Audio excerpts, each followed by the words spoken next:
Well, hello there, YouTube, and welcome to a 28-degree Thursday, the 16th of October. Crazy, we're already more than halfway through. Look at them beautiful skies. Well, the rain that was supposed to be here today and through the weekend is, well, of course it's going to wait till the weekend, but yeah, it's holding off until then. I love the fog layer running along the side of the mountain out there. That's cool.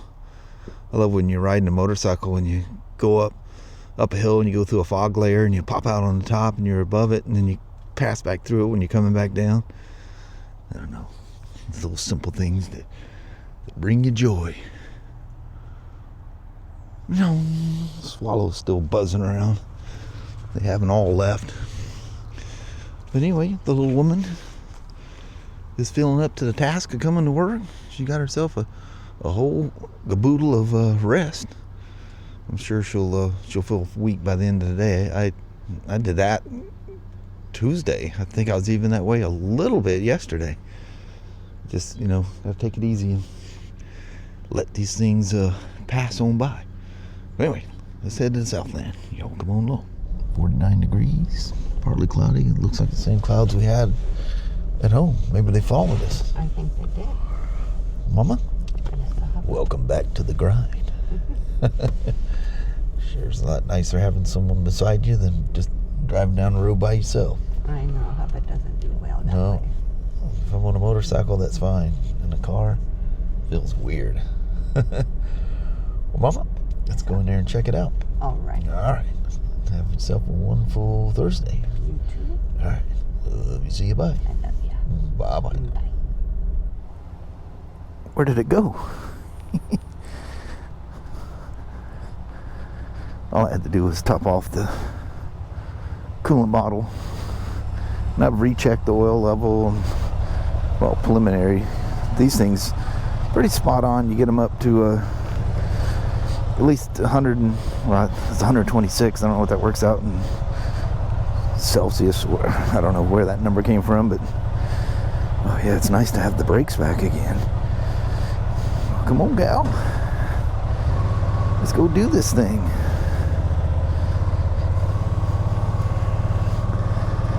So, see, 33032. I have to remember that in case the guy monitors his gas mileage. The tank was you remember the light was on last time I rode it, and I was gonna get the fog lights on too. I put exactly 2 gallons. Use that race can down there, and so I'll put a note in the R road. I put 2 gallons at 33032. Hey, that's our guy. He's paying attention to his driving and not me, which is very wise. Well, other than, you know, feeling like an old Spider, if you have one of these twins and you ride a 2020 or newer, you are in for a shock of your life. These things, you know, this is like our 02 CRV compared to our 22 MDX. Because everything's kind of loose and sloppy and not very you're not very inspired to ride one really fast. Although I did when they were out. Different things, people saying, oh, it's doing this, it's doing that. Come on, Silverado, don't get me caught. Boy, that suspension is nice in the back, though. Really nice. This thing was riding, what's those things they squat the rear there in Florida with the pickup trucks? Man, the brakes feel good. Remember last time I rode this thing, it was scary. You know what's funny is when I pulled the codes after doing everything, there was 2 counts of low pressure things. So that pedal, when I was riding, it was going so far, it was kicking off the low pressure sensor. Surprised they didn't like give me a freak out thing, or maybe it was pre-existing. No, because I had been in there looking at the codes, so it wasn't there before. So yeah, it's crazy. And when you're in that, you know, the ABS pump flush cycle, you go left front, right front, rear, and it goes through that whole procedure of bleeding the pump, or circulating the pump is probably the more. Bleeding, I think, is what they refer to it, but you're circulating it with the program, and then you suck it out, because it goes from the reservoir to the pump,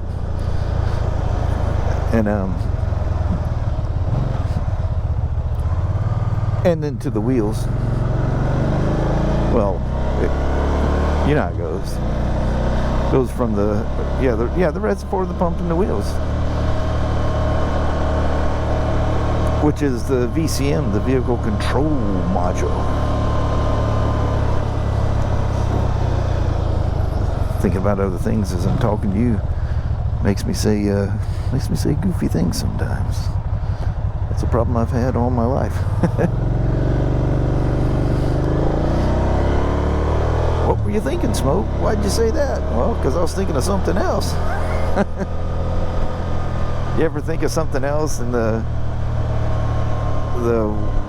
wording or whatever for whatever else you're thinking about kind of mixes into something you're pointing at?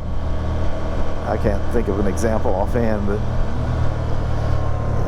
I can entertain myself.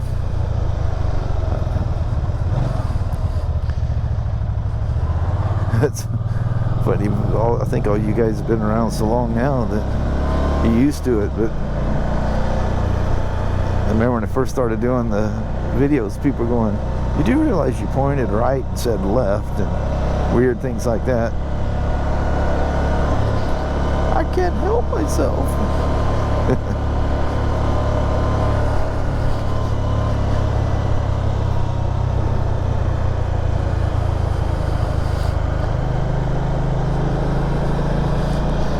Oh, Ducati. Well, if you ever rides that thing, it seems like it's sitting in the same place all the time.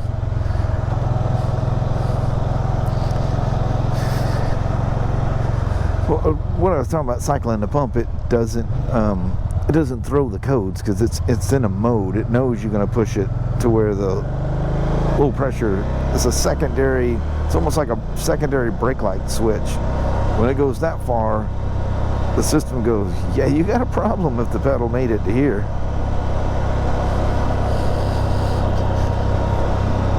Good old boy gave me a wave and a thumbs up.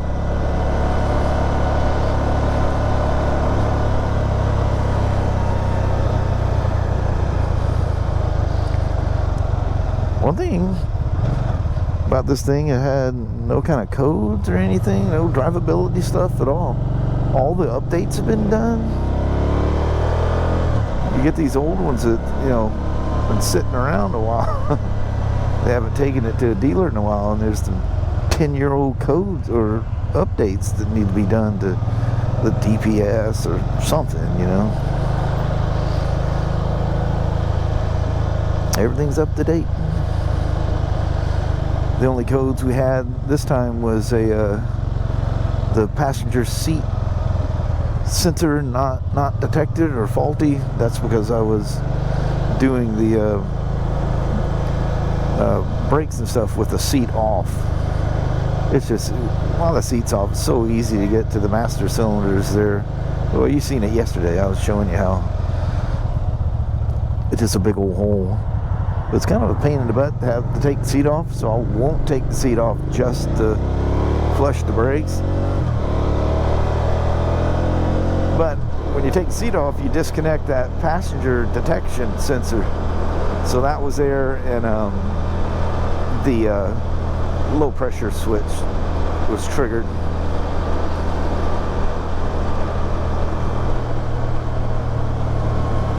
So when that passenger detection sensor is unplugged or somehow goes faulty, you'll get a VSS it'll actually put you in limp home mode, because it changes the vehicle stability control, the brake bias, all that stuff. If it knows there's someone or something 70 or more pounds sitting on that back seat. There's certain things the bike needs to know. It has to know for it to work properly, like having, you know, proper tires on the thing. It's funny that people have debates over that stuff. It's like keyboard warriors.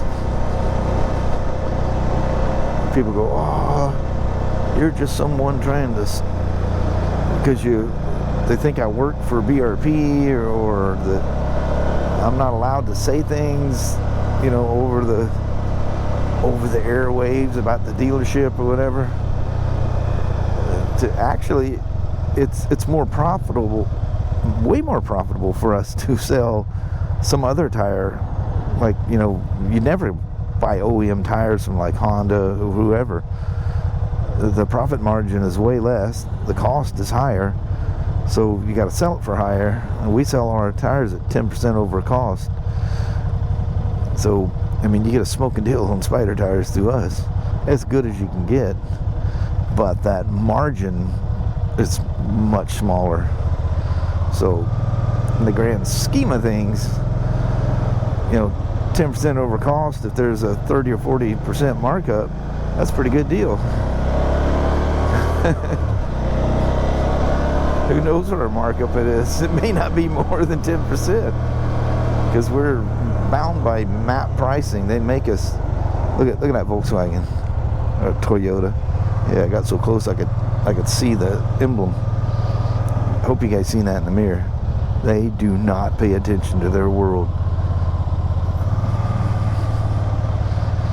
Absolutely frightening.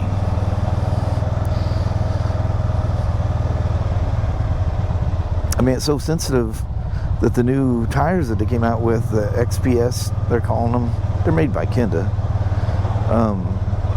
We're not allowed to put them on anything older than a 2025, because the vehicle stability system, which includes, you know, your ABS, your traction control, all that stuff's all intertwangled. It's the 24 and older are not designed or set up for those tires. We absolutely cannot install them.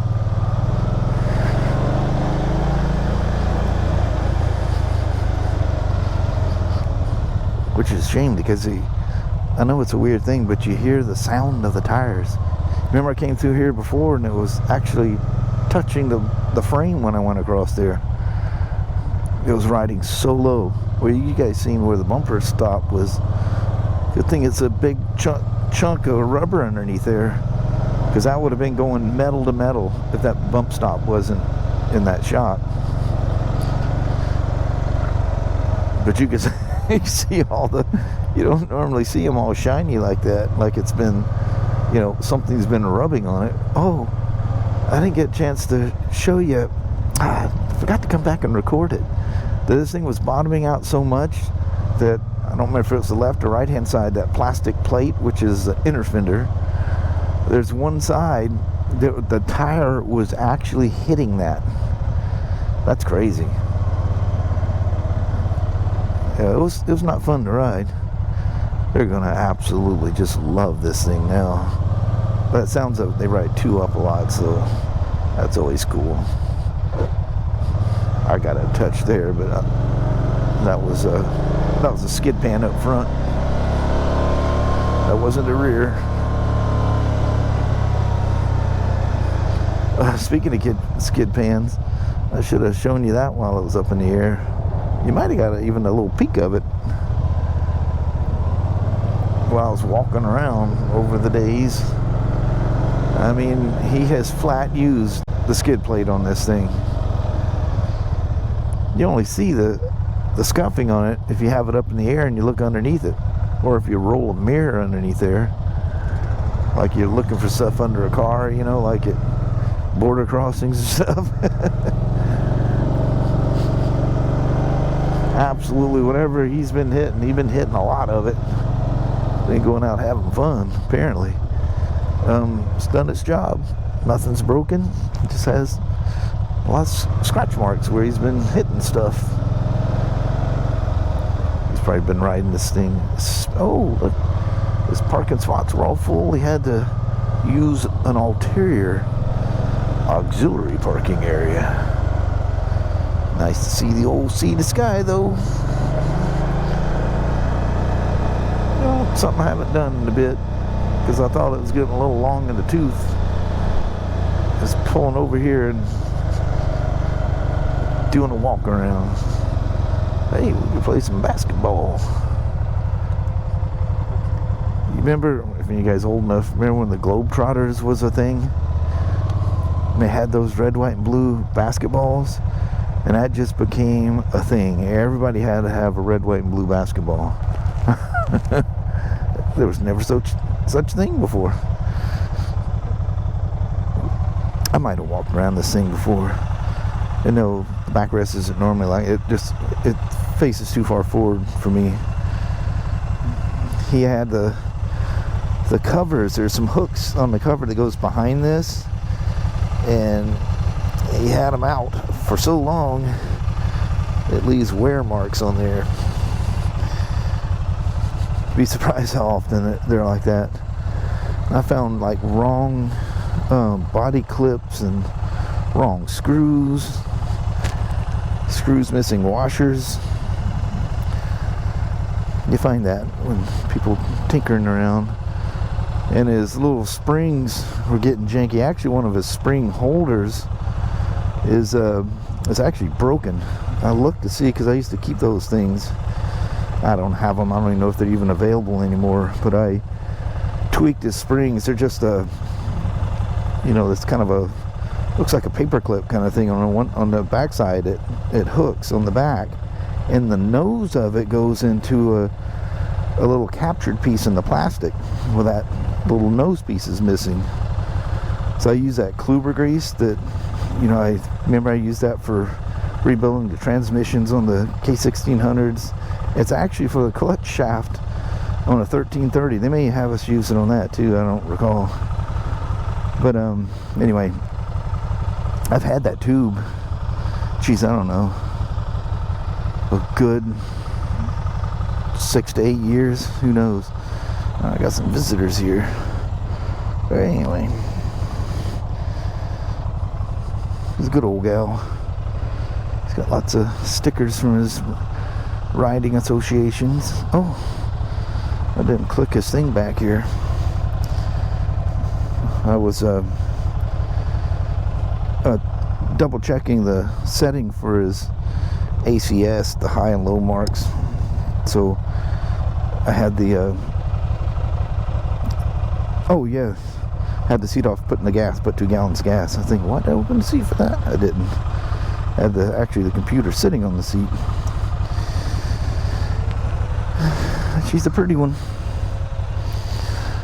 Good old gray. Or silver, whichever you want to call it. That's one thing about them twins. You definitely stop and hear a lot of fan cycling. But it's keeping it cool. It's doing what it's supposed to do. And it's doing it without leaking oil or coolant. Oh, another thing too. When I started up, it has a whole new BRP oil change kit in it. The motor is way smoother and quieter. That's some magical oil.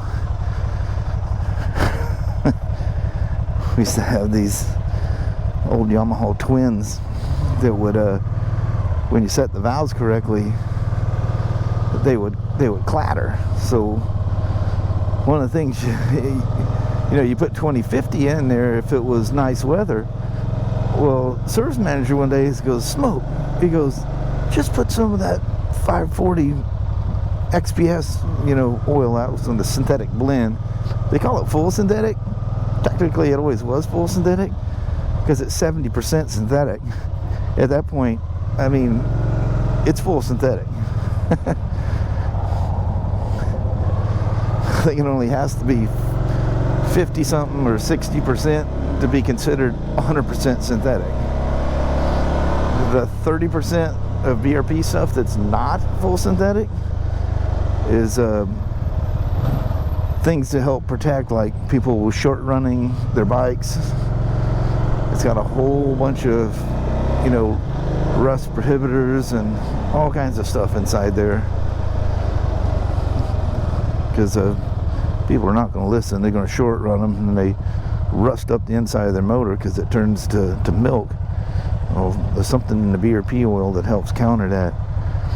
But Ryan, you know, we'd gang up and get that extra, you know, you'd save until you get a whole gallon's worth, and you take the gallon home, you know. And anyway, you'd use it in these high-performance four-stroke dirt bikes and stuff, and the people he's doing it for, I think they're like, what'd you put? What'd you do? He goes, well, one of the things I did, I put 5W40 XPS oil in there. They're buying that oil for their dirt bikes and stuff. I love that stuff. I had a whole bunch of those little half quarts, and they were dusty, and Ryan's down there one day, and he goes, ooh. He goes, are these extras?